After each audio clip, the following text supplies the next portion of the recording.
एक फिजिक्स का क्वेश्चन बना है मैथ के अंदर, जबरदस्त सवाल, लेकिन थ्योरम ऑफ प्लेन पर बेस्ड। ये है बहुत अच्छी किताब से question. Write the laws of reflection of a light beam from a mirror in vector form. तो लॉ ऑफ रिफ्लेक्शन, भाई रिफ्लेक्शन के दो ही लॉ हैं, वो हमको ऑलरेडी पता है। Angle of incident angle of reflection के बराबर, an incident ray normal reflected ray line the same plane. ये रिफ्लेक्शन इसी दो लॉ में पूरा ओवर हो जाता है, इन्हीं दो लॉ से सारी चीजें निकलती हैं। आइए उनको वेक्टर फॉर्म में लिखने की चेष्टा करें। क्वेश्चन कहता है right the law of reflection of a light beam from a mirror in vector form. Vector form, अच्छा, यूजिंग डायरेक्टिंग, अरे राज ने spelling direction unit vector E1 E2 of the incident and reflected ray. आइए board पर देखेंगे, board पर देखेंगे। ये देखिए ध्यान से, ये हमारा मिरर है। रुक जाओ, वो तो बाद में लिखना है एक साथ, ये तो आपने शायद किया भी होगा। ये इंसिडेंट रे है, ये रिफ्लेक्टेड रे है। इंसिडेंट रे के अलोंग यूनिट वेक्टर E1 टोपी, रिफ्लेक्टेड रे के अलोंग यूनिट वेक्टर E2 टोपी, और नॉर्मल हमेशा अपनी तरफ आता हुआ लिया जाता है एन टोपी।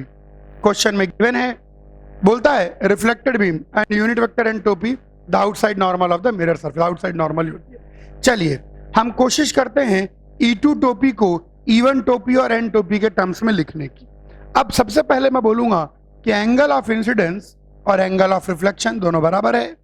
अच्छा, दूसरी बात, ये तीनों एक ही प्लेन में है। I want to find out the reflected ray, the unit vector along the reflected ray. जो रिफ्लेक्टेड रे के अलॉन्ग यूनिट वेक्टर है उसको इंसिडेंट रे के अलॉन्ग यूनिट वेक्टर और नॉर्मल के टर्म्स में निकालना चाहता हूं। तो मैं इस बात का इस्तेमाल करूंगा कि ये तीनों एक ही प्लेन में है।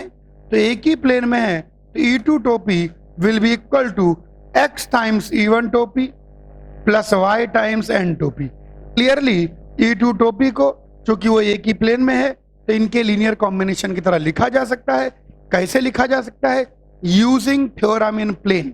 थ्योरम इन प्लेन का इस्तेमाल करके इसको ऐसे लिख सकते हैं। अच्छा, अब मैंने x और y निकालने की क्या ट्रिक बताई हुई है? ट्रिक बड़ी सिंपल है x और y निकालने की। जिनके टर्म में निकालना है उन्हीं के साथ डॉट ले लो। अब मैं E2 टोपी यानी unit vector along reflected ray को लिखना चाहता हूं unit vector along incident ray and unit normal vector के टर्म्स में। x और y चाहिए। अब x और y निकालने की ट्रिक, पैंतरा, तरीका, प्रपंच, मेथड सब बता दिया है। जिनके टर्म में निकालना है उन्हीं के साथ डॉट। तो एक बार इस पूरी इक्वेशन का डॉट लूंगा मैं E1 टोपी के साथ, एक बार इस पूरी इक्वेशन का डॉट लूंगा मैं एन टोपी के साथ। अगर E1 टोपी से डॉट ले लूं तो आएगा E2 टोपी डॉट E1 टोपी इज इक्वल टू E1 टोपी डॉट E1 टोपी 1 हो जाएगा, y टाइम्स एन टोपी डॉट E1 टोपी। एंगल का ध्यान रखेंगे, E2 टोपी डॉट E1 टोपी। E2 टोपी और E1 टोपी में एंगल क्या है ये देखिए, आपको उसको ऐसे करके देखना पड़ेगा, पाई माइनस 2 थीटा। तो यहां पर आएगा cos pi minus 2 theta is equal to x. N टोपी और E1 टोपी में क्या अंतर है? वापस से पाई minus theta, y cos pi minus theta. तो यहां से एक रिश्ता आ गया। ये रिश्ता क्या कहलाता है आगे देखेंगे, y cos थीटा। x और y में एक रिलेशन आ गया। पूरी इक्वेशन का डॉट ले ले एन टोपी के साथ, तो E2 टोपी डॉट एन टोपी is equal to x times E1 टोपी डॉट एन टोपी प्लस y। बोलो सही है ना? अब E2 तो वीडियो को लैग करेगा, इतना बढ़िया तो आ रहा है वीडियो। रुक रुक क्या आ रहा है सर? लग रहा है मूवी देख रहे, कट कर एडिट किया हुआ है। वीडियो झकास आना चाहिए। ऑडियो ठीक है सर, ऑडियो ठीक हो गया। सही आ रहा है मेरा? सही आ रहा है, सही आ रहा है सर, बिल्कुल सही आ रहा है। नहीं आ रहा है सर सही? चलो कोई बात नहीं। हाँ नहीं, अच्छा अब इधर देखो, हाँ बस सही आएगा। E2 टोपी डॉट एन टोपी, तो E2 टोपी और एन टोपी के बीच में एंगल cos थीटा आ जाएगा इज इक्वल टू E1 टोपी और एन टोपी, E1 टोपी एन टोपी के बीच में angle x cos pi minus theta plus y। तो यहां से हम लिखेंगे cos theta is equal to minus x cos theta plus y। दो इक्वेशन दो वेरिएबल, दो इक्वेशन दो वेरिएबल।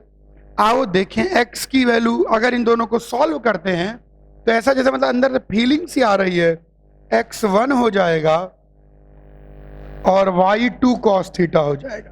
देखो बात बन रही कि नहीं बन रही? x को 1 रख दें, y को 1 माइनस, बिल्कुल सही, लेकिन बिल्कुल सही। तो ये आ गया। तो यहां से E2 टोपी की वैल्यू आ गई, x 1 हो गया, y 2 cos थीटा हो गया। तो 2 cos थीटा इंटू n टोपी। अब 2 cos थीटा को छोड़ तो सकते नहीं सर, थीटा लिखना तो सब कुछ E1 टोपी n टोपी के टर्म्स में ही है। इधर बोर्ड पर देखें, E1 टोपी डॉट n टोपी की बात करें तो cos पाई माइनस थीटा होगा, यानी cos थीटा को आप लिख सकते हैं माइनस E1 टोपी डॉट n टोपी। तो ये लीजिए E2 वेक्टर को लिख दिया E1 vector minus 2 times E1 टोपी डॉट n टोपी n टोपी। ये लीजिए रिफ्लेक्टेड रे के अलोंग यूनिट वेक्टर को इंसिडेंट रे के अलोंग यूनिट वेक्टर और नॉर्मल यूनिट वेक्टर के टर्म में लिख दिया। कॉपी कर लीजिए। हाँ, आइए 2-3 और गजब की बात अपन बताने जा रहे हैं और मैं चाहूंगा कि सब बच्चे इस पर ध्यान दें। रेगुलर टेट्राहेड्रन, क्वेश्चन ध्यान देंगे। Find radius of insphere and circumsphere of regular tetrahedron. Regular tetrahedron एक का नहीं बला है। चलो, रेगुलर टेट्राहेड्रन जैसे रेगुलर पॉलीगन होता है तो सारे साइड की लेंथ सेम होती है, वैसे रेगुलर टेट्राहेड्रन का मतलब होगा all side have same length. सारी साइड की लेंथ सेम होगी। कुछ भी कह दो, ए कह देते हैं ना, ए आमतौर पर अपन बहुत यूज करते हैं जब रेगुलर पॉलीगन्स होते हैं, उनकी साइड भी ए मानते हैं। तो रेगुलर टेट्राहेड्रन, अब मन ही मन सोचो, मन ही मन सोचो। आप लोग तो खैर कुछ भी सोच लेते हो मन में, लेकिन फिर भी अब इसकी सारी साइड लेंथ ए है, इसका मतलब इसका हर फेस क्या होगा? इक्विलेटरल ट्रायंगल, क्योंकि सब ए। That is all faces equilateral triangle, यानी हर फेस क्या बनेगा? Equilateral triangle. अच्छा, इससे क्या फायदा होगा? भयानक फायदा। अगर इस पॉइंट को मैं ओरिजिन मान लेता हूं, इस पॉइंट को अगर मैं ए वेक्टर मान लेता हूं, इस पॉइंट को बी वेक्टर मान लेता हूं, इस पॉइंट को सी वेक्टर मान लेता हूं, तो इस वेक्टर की लेंथ भी कितनी ए, इस वेक्टर की लेंथ भी कितनी ए, इस वेक्टर की लेंथ भी कितनी है। तो पहला फायदा हो गया कि magnitude of a, magnitude of b, magnitude of c. A नहीं मानते, ए तो फिर यहां आप कंफ्यूज हो सकते हैं, कुछ और मान लेते हैं, के मान लेते हैं। सही कह रहे हैं बच्चे। अरे ऐसे कटता नहीं है, अब कटेगा। एल मान लें? नहीं, के मुझे पसंद आया था। के एक तो सारी की सारी लेंथ की हो जाएगी। उतना ही नहीं, देखो इतना ही नहीं, ए और बी के बीच का एंगल, बी और सी के बीच का एंगल, सी और ए के बीच का एंगल सब 60 डिग्री ही होगा। क्यों भैया? क्योंकि ए और बी इस ट्रायंगुलर प्लेन पर हैं, तो ए और बी के बीच का एंगल 60 डिग्री। बी और सी इस ट्रायंगुलर प्लेन पर हैं, तो बी और सी के बीच का एंगल 60 डिग्री। और ए और सी इस बाहर वाले ट्रायंगुलर प्लेन पर हैं। भाई हर दो वेक्टर किसी ना किसी ट्रायंगुलर प्लेन पर ही हैं, तो ए और बी के बीच का एंगल 60 डिग्री, बी और सी के बीच का एंगल 60 डिग्री, और ए और सी के बीच का एंगल भी 60 डिग्री। हाँ, 60 डिग्री। देखो ये बच्चा हिंदी जानता है। ये देखिए, यहां से एक छोटी सी बात और कही जा सकती है कहने को, a dot b equal to b dot c equal to c dot. ये कितना आ जाएगा? ये निकल के आ जाएगा के स्क्वायर बाई 2। कैसे? Magnitude of a into magnitude of b into cos 60। ये कोई खास बात नहीं, चलो कह दी। अब जरा समझें थोड़ा सा, जैसे ट्रायंगल होता है, मुझे देखें ध्यान से, मैं अच्छा दिख रहा हूं आजकल। जब ट्रायंगल होता है ट्रायंगल, तो ट्रायंगल का एक इन सर्किल होगा जो तीनों साइड्स को टेंजेंट होगा, और ट्रायंगल का एक सर्कम सर्किल होगा जो तीनों वर्टेक्स से निकलेगा। उसी चीज को 3D में सोचें, उसी चीज को 3D में सोचें। सुनो ध्यान से, जैसे टेट्राहेड्रन है, ये टेट्राहेड्रन, तो टेट्राहेड्रन का एक इन स्फीयर होगा, सारे के सारे सरफेसेस को, सारे के सारे फेसेस को टेंजेंट। और ऐसे ही टेट्राहेड्रन का, और ऐसे ही टेट्राहेड्रन का एक सर्कमस्फीयर होगा जो सारे के सारे वर्टेक्स से पास करेगा, लाइक दिस। हर का नहीं, रेगुलर की बात कर रहे हैं। वैसे होगा रियल में हर का, रियल में होगा हर का, ठीक है ना। अब सुने ध्यान से, जो भी टेट्राहेड्रन है, सोचो 3D में सोचो, आप लोगों को तो 3D गजब की है। जो भी टेट्राहेड्रन है उसका एक इन स्फीयर होगा, ऐसा स्फीयर जो चारों ट्रायंगुलर फेसेस को टेंजेंट, और एक ऐसा टेट्राहेड्रन होगा जो चार के चारों वर्टेक्स से निकलता होगा, चार के चारों वर्टेक्स से निकलता होगा। अभी फिलहाल अब आपके सवाल का जवाब यह है कि कोई भी टेट्राहेड्रन लोगे उसका इन स्फीयर सर्कमस्फीयर होगा ही होगा। जैसे हर ट्रायंगल का इन सर्किल होता है, हर ट्रायंगल का सर्कम सर्किल होता है, वैसे हर टेट्राहेड्रन का इन स्फीयर आएगा ही आएगा, हर टेट्राहेड्रन का सर्कमस्फीयर आएगा ही आएगा। फिलहाल हम यहां इजी काम करने जा रहे हैं। इन स्फीयर का रेडियस और सर्कमस्फीयर का रेडियस रेगुलर टेट्राहेड्रन के लिए निकालने जा रहे हैं। अब सब बच्चे बहुत ध्यान देंगे, सिमेट्री का यूज करेंगे, सिमेट्री का, ज्योमेट्री का। जैसे इक्विलेटरल ट्रायंगल होता है तो इक्विलेटरल ट्रायंगल में जो सेंट्रियोइड होता है वही का वही इन सर्किल का भी सेंटर होता है और वही का वही सर्कम सर्किल का भी सेंटर होता है। अब सुनेंगे ध्यान से, तो यहां पर मैं बोलूंगा नए रंग से, यहां पर मैं बोलूंगा by symmetry centre of tetrahedron will be same as center of in sphere will be same as center of circumsphere। इस फैक्ट का मैं यूज करूंगा। तो यहां पर जो इस सर का सेंटर आएगा बाई सिमेट्री वही इसका भी सेंटर आएगा। अब इसके रेडियस को निकालने के लिए हम वही पुरानी हरकतें इस्तेमाल करते हैं। एक पॉइंट को ओरिजिन ले लेते हैं, इसको ए वेक्टर, इसको बी वेक्टर और इसको सी वेक्टर, जो इस डायग्राम में बनाया है।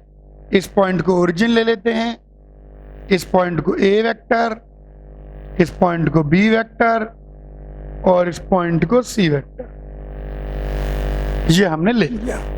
अब सुनेंगे सब बच्चे ध्यान से। सिमेट्री से हम कह सकते हैं कि जो सेंटर ऑफ टेट्राहेड्रन है वही सेंटर ऑफ इन स्फीयर है, वही सेंटर ऑफ सर्कमस्फीयर है। तो सेंटर ऑफ टेट्राहेड्रन क्या होगा? चारों वर्टेक्स का सम डिवाइड बाय 4, यानी इस पर्टिकुलर की सिचुएशन में a plus b plus c by 4 ये आ जाएगा। अब सुनो ध्यान से, इन स्फीयर टच करेगा हर साइड को। कौन सा रंग इस्तेमाल करें? हरा।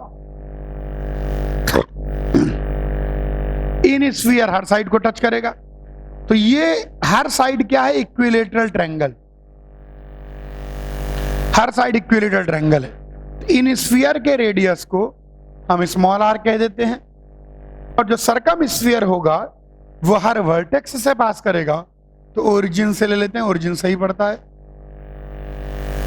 सर्कम स्फीयर के रेडियस को हम लोग कैपिटल R कह देते हैं। तो सबसे पहले कैपिटल R निकालते हैं। कैपिटल R निकालने में ज्यादा मेहनत नहीं है। कैपिटल R और कुछ नहीं होगा, a vector plus b vector plus c vector और ओरिजिन के बीच की दूरी। कैपिटल रेडियस कुछ नहीं होगा, सेंटर और किसी भी एक वर्टेक्स के बीच की दूरी। तो सबसे सुंदर सुशील वर्टेक्स ओरिजिन रहेगा, तो ये हमारा कैपिटल R दे देगा। और इन रेडियस यहां पर हम निकालना चाहें तो इन रेडियस हो जाएगा सेंटर और इस टचिंग पॉइंट के बीच की दूरी। तो सेंटर तो हमको पता है, a plus b plus c by 4। अब टचिंग पॉइंट कैसे निकलेगा? देखो, ये इक्विलेटरल ट्रायंगल है। एबीसी क्या है? Equilateral triangle. तो रियल में ये जो इन स्फीयर होता है, रियल में जो इन स्फीयर होता है, बाई सिमेट्री हम कह सकते हैं orthocentre, circumcentre, centroid incentre. तो ये वाला पॉइंट, हाँ, a plus b plus c by 3। अच्छा, अब यहां पर एक मन में सवाल आता है, गुरुजी ये तो ठीक है, लेकिन जो रियल टेट्राहेड्रन होता है उसके अंदर जो इन स्फीयर होता है वो रियल में हर फेस को टच करता है उसके ऑर्थो सेंटर पे। कहां टच करता है? उसके ऑर्थो सेंटर पे। भाई ये तो रेगुलर टेट्राहेड्रन है, तो इसमें तो बहुत ज्योमेट्री और सिमेट्री के स्पेशल केस लग रहे हैं। जनरल केसेस के बारे में, जनरल केस में टेट्राहेड्रन में अपन निकाल सकते हैं, सब बहुत प्रपंची हो जाता है, इसलिए जनरल केस चक्कर में नहीं पड़ रहे। पर फिर भी जनरल केस में ध्यान रखो, सरकम स्फीयर तो हर हालत में वर्टेक्स से ही पास होगा, चाहे जनरल केस हो चाहे स्पेशल केस हो। लेकिन जो इन स्फीयर होता है वो टेट्राहेड्रन के हर फेस को उसके ऑर्थो सेंटर पे टच करता है। अब यहां पर भैया इक्विलेटरल ट्रायंगल है हर फेस, तो सारी लेंथ बराबर है, तो क्या ऑर्थो सेंटर, क्या सरकम सेंटर, क्या सेंट्रोइड, क्या इन सेंटर, सब a plus b plus c by 3 ही आएगा। तो यहां पर minus a plus b plus c by 3, तो ये रेडियस ऑफ सरकम स्फीयर है। अभी इसको इवेलुएट करेंगे, और ये रेडियस ऑफ इन स्फीयर है। पहले मुझे बताइए, क्या यहां तक आपकी गाड़ी पहुंची कि नहीं? Okay, let us come to the evaluation part. यहां पर एलसीएम लेंगे तो 1/12 mod a plus b plus c आ जाएगा, और यहां पर लेंगे तो 1/4 mod a plus b plus c आ जाएगा। पहले भी एक दो बार दोहराया है, फिर दोहरा रहा हूं, वेक्टर और कॉम्प्लेक्स नंबर में मॉड दिखे स्क्वायर करो, वेक्टर और कॉम्प्लेक्स नंबर में मॉड दिखे स्क्वायर करो। यहां कोने में कर लेते हैं, काहे दो दो बार लिखे। a plus b plus c का मॉड हो जाएगा root of a plus b plus c के मॉड का स्क्वायर, यानी ये बन जाएगा root of a square b square c square a dot b plus b dot c plus c dot a। आइए बात करें, a स्क्वायर की वैल्यू के स्क्वायर के स्क्वायर के square, a dot b dot c सब के स्क्वायर बाई 2, तो ये सब भी के स्क्वायर के स्क्वायर के स्क्वायर ही आ जाएंगे, तो और कुछ नहीं, ये √6 के निकल के आ जाएगा। रख दीजिए, तो इन रेडियस की वैल्यू √6/12 के, और सरकम रेडियस की वैल्यू √6/4 के। यहां पर एक छोटी सी बात और, circumradius is to inradius देखें, circumradius is to inradius अगर देखें तो सरकम रेडियस आ गया √6k/4 इनटू इन रेडियस देखें तो √6k/12, कितना निकल के आता है 3। तो circumradius is 3 times the inradius for regular tetrahedron. हमने एक बेहतरीन ज्योमेट्री यहां एक्सप्लोर की, और एक रेगुलर टेट्राहेड्रन का हम लोगों ने निकाल लिया radius of insphere and radius of circumsphere, और साथ में समझ भी लिया रेगुलर टेट्राहेड्रन को। कॉपी कर लीजिए। ओके, अब सब बच्चे ध्यान देखेंगे। अब अपन एक और चीज पढ़ने जा रहे हैं। अपन ने स्केलर ट्रिपल प्रोडक्ट पढ़ा, स्केलर ट्रिपल प्रोडक्ट की बहुत सारी प्रॉपर्टीज देख ली, और स्केलर ट्रिपल प्रोडक्ट ज्योमेट्रिकली क्या रिप्रेजेंट करता है? वॉल्यूम। चूंकि वो वॉल्यूम रिप्रेजेंट कर रहा था, तो पैरेललोपिपेड का वॉल्यूम, टेट्राहेड्रन का वॉल्यूम, दोनों ही वॉल्यूम का रिप्रेजेंटेशन अपन ने ढंग से देख लिया। उसके अलावा बहुत सारी बातें और देखी। आइए स्केलर ट्रिपल प्रोडक्ट में एक दो छोटी बातें और देखें, और सब बच्चे ध्यान देंगे। बिल्कुल ध्यान देखिए। If three vectors a b c are coplanar, अगर 3 वेक्टर कोप्लेनर है एबीसी, देन बॉक्स एबीसी 0 होगा। इसका कन्वर्स भी ट्रू है, कन्वर्स ऑल्सो ट्रू। ये बहुत ही छोटी सिंपल सी बात है, आइए इसको प्रूफ कर लें। अब हम इसको बड़े आराम से प्रूफ कर सकते हैं, और इससे हम एक और गजब की बात कहेंगे। अगर 3 वेक्टर हैं एबीसी और वेक्टर कोप्लेनर हैं, कौन कोप्लेनर? वेक्टर। ए वेक्टर, ये 3 वेक्टर कोप्लेनर है। तो आइए इसको प्रूव करें। अब मैं बोलूंगा if a b c coplanar, then obvious सी बात है, अगर तीनों एक ही प्लेन में हैं तो किसी भी एक को बाकी दोनों के लीनियर कॉम्बिनेशन की तरह लिख सकते हैं। तो हम ऐसा मान लेते हैं कि a vector equal to x b vector plus y c vector. 3 vector अगर कोप्लेनर हैं तो किसी भी एक को बाकी दोनों के लीनियर कॉम्बिनेशन की तरह लिख सकते हैं। तो ये मेरे पास जो बॉक्स एबीसी होगा, ये बन जाएगा x b plus y c, b vector सी वेक्टर। स्प्लिट कर दें तो ये बन जाएगा x b vector b c vector plus y c vector b c vector. पहले वाले से x को बाहर निकालें, b b c वेक्टर, दो वेक्टर बराबर 0, दूसरे वाले से y को बाहर निकालें, c b c वेक्टर, तो ये आ जाएगा 0 + 0 = 0। तो अगर तीन वेक्टर कोप्लेनर हैं तो उनके बॉक्स की वैल्यू 0 होगी और इसका कन्वर्स भी ट्रू है। अगर बॉक्स 0 आ गया, तीनों वेक्टर कोप्लेनर होंगे ही होंगे। ये एक बहुत इंपॉर्टेंट रिजल्ट है जिसको हम ध्यान रखें। कॉपी करो पहले।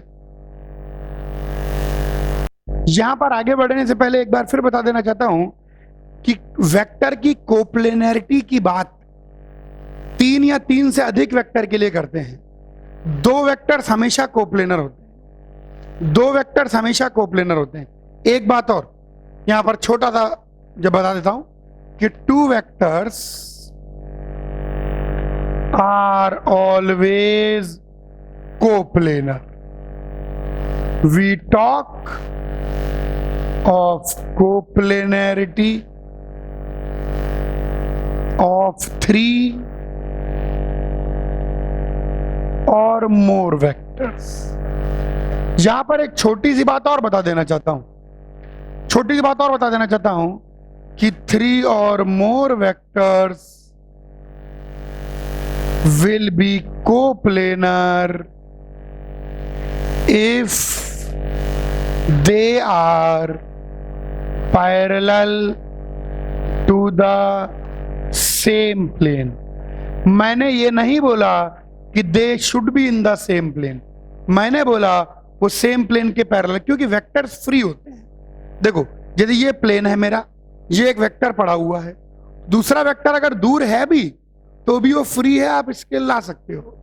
वेक्टर कभी स्क्यू नहीं होते, ज्योमेट्री स्क्यू होती है, क्योंकि ज्योमेट्री फिक्स पॉइंट की बनी होती है। आप ज्योमेट्री को ऐसे हिला डुला नहीं सकते, ज्योमेट्री फिक्स होती है। लेकिन वेक्टर का मतलब बस उसका मैग्नीट्यूड और डायरेक्शन, बाकी ले कहीं भी जाओ। Vector means a free quantity which has a magnitude and direction. बस ध्यान रखना 3 या 3 से अधिक वेक्टर के ही कोप्लेनरिटी की बात होगी, क्योंकि आप अगर हाथ में 2 पेन कैसे भी ले लें तो आप इनको देखो हमेशा हर बार एक प्लेन में ले आएंगे। कैसे भी मन करे 2 वेक्टर ले लीजिए, वो हर बार एक प्लेन में आई जाएंगे। तो जब आप कोप्लेनरिटी की बात करते हैं तो वो 3 या 3 से अधिक के लिए करते हैं। जैसे पॉइंट की कोलिनियरिटी होती है, 2 पॉइंट तो हमेशा ही लाइन में होते हैं, क्योंकि 2 पॉइंट मिलके ही तो लाइन बनते हैं। वैसे ही 2 वेक्टर हमेशा ही प्लेन में होते हैं, क्योंकि 2 वेक्टर मिलके ही प्लेन डिफाइन करेंगे। मिनिमम 2 वेक्टर चाहिए प्लेन डिफाइन करने के लिए, तभी तो उनका क्रॉस लेके प्लेन का नॉर्मल मिल जाएगा। आप वेक्टर की कोप्लेनरिटी की बात 3 या 3 से अधिक वेक्टर के लिए करते हैं। और कोप्लेनरिटी की कंडीशन क्या है कि 3 या 3 से अधिक वेक्टर कोप्लेनर कहलाएंगे यदि they are parallel to the same plane, not necessary in the same plane. भाई ये वेक्टर और ये वेक्टर मस्त कोप्लेनर है। अगर 3-4 पेने अपन पकड़ लें जो हैंड प्लेन के पैरेलल हैं तो कोप्लेनर कहलाएंगे। हमारा कंसेप्ट ये है कोप्लेनर का कि they must be in the same plane. लेकिन vectors being free, even if they are parallel to the same plane, they can be brought down in the same plane. ये ध्यान रखिएगा, 2 वेक्टर हमेशा coplanar होते हैं। आप 2 वेक्टर के लिए नहीं सोचते कि कोप्लेनर है कि नहीं। हाँ, दूसरी बात, कोप्लेनरिटी की बात 3 या 3 से अधिक वेक्टर के लिए करेंगे। 3 वेक्टर कैसे कोप्लेनर होंगे? अगर उनका बॉक्स 0 है, तीनों वेक्टर कोप्लेनर हो गए, तीनों वेक्टर एक ही प्लेन में हो गए। और 3 या 3 से अधिक वेक्टर कोप्लेनर की परिभाषा यह है कि they must be parallel to the same plane. उसमें सेम प्लेन में लाइन का लफड़ा नहीं है। कॉपी करो ध्यान से। जब हम 3 वेक्टर को कोप्लेनर कहते हैं तो इसका मीनिंग क्या है सुनो। अगर 3 वेक्टर को अगर हम कोप्लेनर कह रहे हैं तो इसका मतलब है कि तीनों वेक्टर के जो लाइन सेगमेंट्स हैं, ये और ये तीनों लाइन सेगमेंट एक ही प्लेन के पैरेलल है। इन पॉइंट के बारे में हम कुछ नहीं कह रहे हैं। व्हेन वी से, बोर्ड पर देखो 1 minute, when we say that 3 vectors coplanar, then it means that their line segments are parallel to same plane, ये मीनिंग होता है। अब चाहे आप मान लो 3 पॉइंट के पोजीशन वेक्टर कहते हो, तो P वेक्टर हो गया इस पॉइंट का पोजीशन वेक्टर, Q वेक्टर हो गया इस पॉइंट का पोजीशन वेक्टर, R वेक्टर हो गया इस पॉइंट का पोजीशन वेक्टर। तो जब आप बोलते हो P vector, Q vector, R vector coplanar हैं, यानी P वेक्टर का जो लाइन सेगमेंट है, डंडी, Q वेक्टर की डंडी और R वेक्टर की डंडी, ये तीनों जो डंडियां हैं ये तीनों सेम प्लेन के पैरेलल है। ये डंडियां, ये डंडी, यानी डंडी का हर पॉइंट सेम प्लेन के इसे पैरेलल आ रहा है, तब कहते हैं ये वेक्टर कोप्लेनर है। वेक्टर मतलब डंडी के साथ, पूरी डंडी ये है। ये समझ में आया कि नहीं आया? पूछो, और कुछ पूछना है इसमें? सर हमने बस ओरिजिन डिफाइन करा है इसलिए बोल रहे हैं। सर अगर हम ऐसे कोई ए बी वेक्टर मान लें, हाँ देखो, अगर तुम मान लो एक पॉइंट ए ले लेते हैं, सुनो ध्यान से, ये पॉइंट पहले ले लो सी और डी। अब तुम मान लो एक ए बी वेक्टर लेते हो, तो ए बी वेक्टर ही डंडी हो गई। अब मान लो तुम बी सी वेक्टर लेते हो, तो बी सी वेक्टर ही डंडी हो गई। अब तुम मान लो सी डी वेक्टर लेते हो, तो ए बी वेक्टर को मान लो अपन ए कह देते हैं, इसको बी, इसको सी। तो ये डंडियां देखना पड़ेगा कि तुमको ये पूरी डंडी एक प्लेन के पैरेलल है कि नहीं। समझ में आया कि नहीं आया? इसमें अभी भी कोई कंफ्यूजन है? बोलो बोलो। सर वेक्टर को जब मूव करते हैं तो उसकी डायरेक्शन और मैग्नीट्यूड में कांस्टेंट रहता है, लेकिन उसकी रिप्रेजेंटेशन क्यों नहीं होती है? उसकी रिप्रेजेंटेशन नहीं, उस पर जो वेक्टर ही डंडी है, जब आप वेक्टर को मूव कर रहे हैं, आप मेरी बात समझें, ये वेक्टर है, एब्स्ट्रैक्ट कंसेप्ट है वेक्टर, सुनो जान दो, ये वेक्टर है। जब आप वेक्टर को मूव कर रहे हैं तो इस वेक्टर के हर पॉइंट का पोजीशन चेंज हो रहा है, लेकिन वेक्टर स्टिल सेम है। जैसे मैं तुमको समझाता हूं, ये ए पॉइंट, ध्यान सुनना, ये बी पॉइंट, तो what is a b vector? Just wait, ये सी पॉइंट है और ये डी पॉइंट।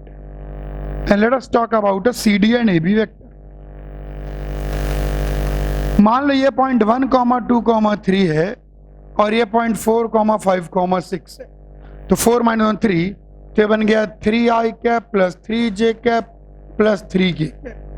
अब जो सी डी वेक्टर है, मान लो ये पॉइंट है, कुछ ले लेते हैं इसको, 5, 7, 9, और ये पॉइंट है 5, 6, 7, 8, 8, 10, 12, तो भी सी डी वेक्टर तो यही आएगा।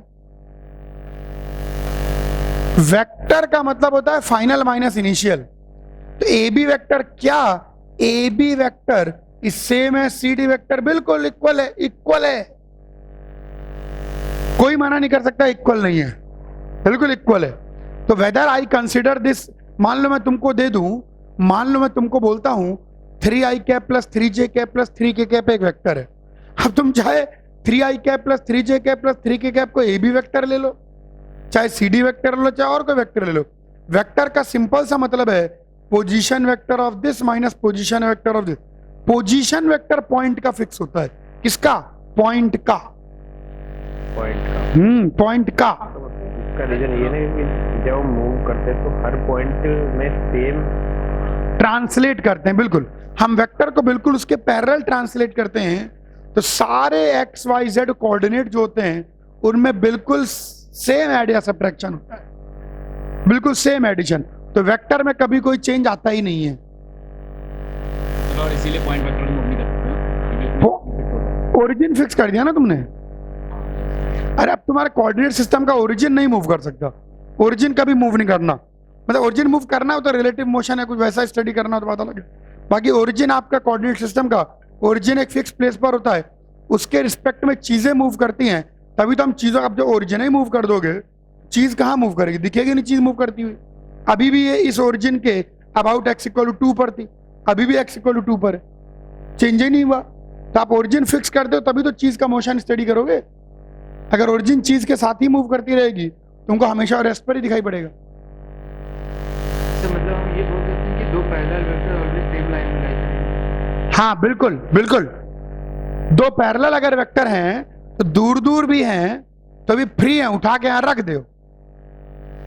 वेक्टर फ्री है। वेक्टर एक गजब का एब्स्ट्रैक्ट कंसेप्ट है जिससे हम यूज करते हैं इसमें। जान दो, ये समझ में आया कि नहीं आया? 3 वेक्टर अगर कोप्लेनर हैं तो इसका मतलब है उनके लाइन सेगमेंट वो पैरेलल टू सेम। कॉपी कर लो। एक छोटे से क्वेश्चन का जवाब दीजिए। एक छोटा सवाल जो है मैं हर साल पूछता हूं। If box ABC is 0 then any of A vector, B vector, C vector can be expressed as linear combination of other two। बताइए ट्रू या फॉल्स? चलिए बस बस फॉल्स है। मैं बताता हूं इसका मीनिंग क्या होता है, आप सुने। करेक्ट स्टेटमेंट क्या है? करेक्ट स्टेटमेंट इसका ये होगा, if box ABC is 0 then at least one of, कम से कम कोई एक होगा, ABC can be expressed as a linear combination of other two। आइए, ये है बिल्कुल सत्य वचन। आइए मैं आपको समझाऊं। इस बारे में किसी को कोई शक नहीं होगा कि I कैप 2I कैप और J कैप इसका बॉक्स 0 है। बोलो हाँ, क्योंकि I कैप 2I कैप 0 हो गया। लेकिन आप कितना भी माथा पटक लें, J कैप को आप I कैप के लीनियर कॉम्बिनेशन की तरह लिख ही नहीं सकते। Not possible for any x and y. ध्यान रखना, लेकिन ये कोप्लेनर है। Not possible for any x और वाई। ध्यान देना यहां पर, इस पर अगर ABC कोप्लेनर है तो इसका मतलब ये नहीं कि हर एक को बाकी दो के लीनियर कॉम्बिनेशन की तरह लिख दोगे। तुम I कैप को J कैप के टर्म में कुछ भी नहीं लिख सकते। ध्यान रखना। इस पर बेस्ड एक बार छोटा सा क्वेश्चन और आया था। क्वेश्चन ये कहता था, if for no x and y ax plus by equal to c then ABC can never be coplanar। True या फॉल्स? हाँ, अब समझ जाइए। क्योंकि कोप्लेनर का मतलब है कि कम से कम किसी एक को बाकी दो के लीनियर कॉम्बिनेशन की तरह लिख दोगे बस। कोप्लेनर का मतलब ये नहीं कि हर एक बाकी दूसरे के लीनियर कॉम्बिनेशन की तरह आ जाएगा, नहीं। एक कोई होगा जो बाकी दोनों के लीनियर कॉम्बिनेशन की तरह आ जाएगा, हो गए कोप्लेनर। सारे एक दूसरे के लीनियर कॉम्बिनेशन की तरह आएंगे ऐसा कोई जरूरी नहीं है। आप बात को समझ गए हैं? कॉपी करिए। अपन ने स्केलर ट्रिपल प्रोडक्ट पे काफी अच्छे रिसर्च कर ली है। अब हम लोग बात करने जा रहे हैं VTP यानी वेक्टर ट्रिपल प्रोडक्ट। आइए वेक्टर ट्रिपल प्रोडक्ट की बात करेंगे, VTP की बात करेंगे।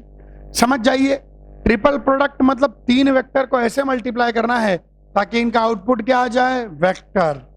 तो भैया क्या करें, इधर देखिए, A cross B cross.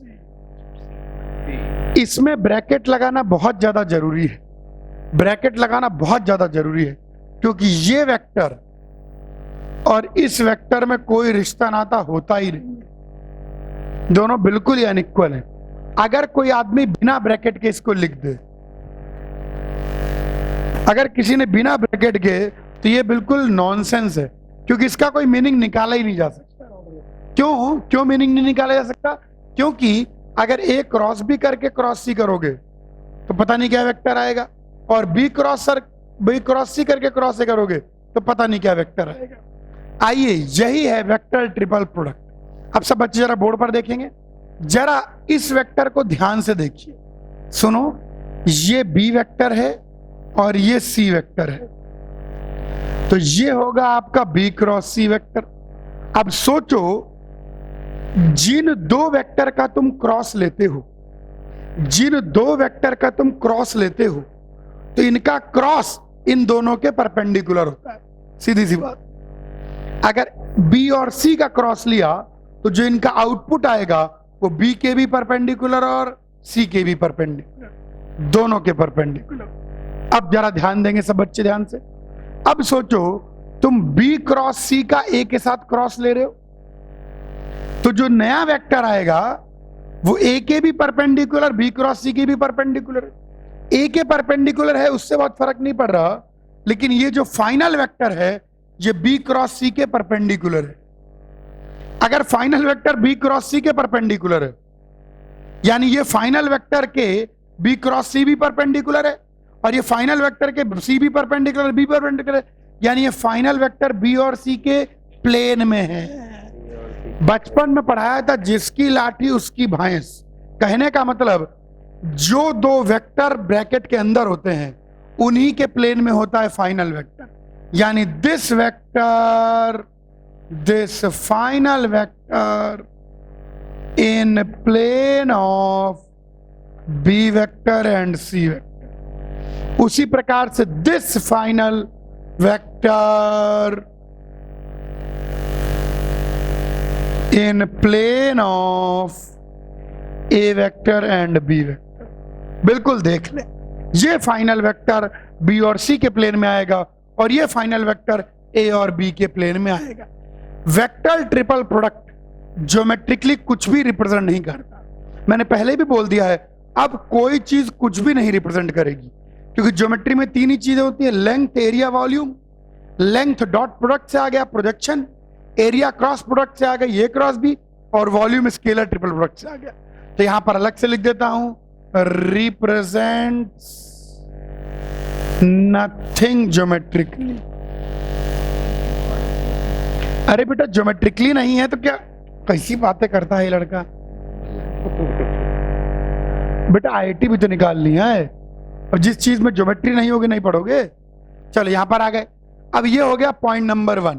Point number 1 के अंदर मैंने 2-3 चीजें बता दी, इसको पॉइंट नंबर 2 कह दीजिए कि ये ज्योमेट्रिकली कुछ भी रिप्रेजेंट नहीं करता। आइए अब ये हम समझ गए कि ये जो है ये बी और सी के प्लेन में आएगा, यानी इस वेक्टर को मैं बी और सी के लीनियर कॉम्बिनेशन की तरह लिख सकता हूं। अब आपको एक ट्रिक ध्यान रखनी है। ट्रिक होती है कि vector triple product is equal to dot product of extreme into middle vector minus dot product of middle vector with outside vector into remaining vector. मैं बच्चे जीवन में बहुत कुछ लगे, सब सही चल रहा है। अच्छा अब इधर ध्यान दो, वेक्टर ट्रिपल प्रोडक्ट बराबर होता है dot product of extreme into middle vector minus dot product of middle vector with outside vector into remaining vector. आइए समझाओ, इसकी वैल्यू होगी dot product of extreme into middle vector. देखो एक स्केलर क्वांटिटी है, minus dot product of middle vector with outside vector B dot A into remaining vector C vector. ये देखिए मैंने इसको लिख दिया बी वेक्टर और सी वेक्टर के लीनियर कॉम्बिनेशन की तरह, scalar times B vector, scalar times C vector. ये मेथड सेट है, ब्रैकेट बदल भी जाए, मान लीजिए किसी ने ऐसा लिख दिया आपकी आंखों के सामने, तो आप लिखने के पहले ही समझ जाइए कि ए और बी के टर्म में आएगा। मेथड सेट है, dot product of extreme into middle vector minus dot product of middle vector with outside vector into remaining vector A vector.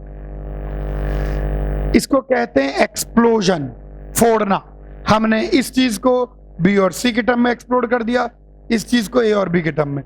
और इनको याद रखने के लिए बेस्ट तरीका है dot product of extreme into middle vector minus dot product of middle vector with outside vector into remaining vector. तो इसकी मदद से आप इसको, इस वेक्टर को बी और सी के लीनियर कॉम्बिनेशन की तरह लिख सकते हैं और इस वेक्टर को ए और बी के लीनियर कॉम्बिनेशन की तरह लिख सकते हैं। बस बी डॉट सी आएगा।